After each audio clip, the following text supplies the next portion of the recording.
So Windmill Island Gardens, we've been here since 1965 when they brought the windmill from the Netherlands. So some of the city fathers at that time decided they wanted a little slice of the Netherlands here.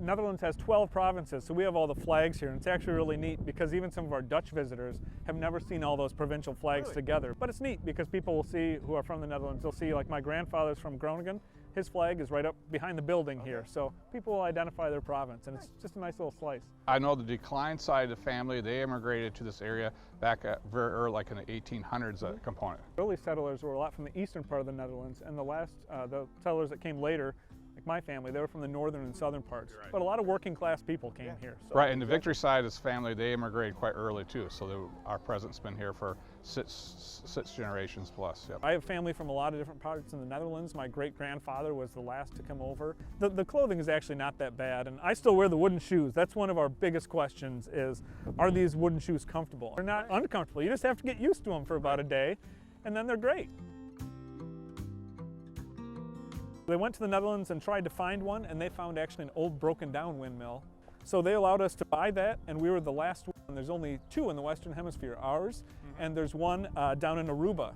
It was a Dutch colony, so they allowed one to go there. Theirs is now a restaurant and a bar, but ours we agreed to always have open as a touring mill and as a working mill to allow people to go through. There's always been an urban legend in the community that like this windmill has some damage from World War II. Is that a true statement or not? It's absolutely true. Wow, so the urban legend is truthful. Yeah, they used to use this in the Netherlands as a hideout, and they'd also use it was high up so they could see troop movements, and then they would report them. So the Germans knew that, and they would come by and strafe it with their fighter jets. And we actually had a guy who visited several years ago, and he was one of the Dutchmen in the resistance, and he had used this mill in the Netherlands to hide and evade the Germans. It is neat when people visit it. A lot of people think it's just Dutch history.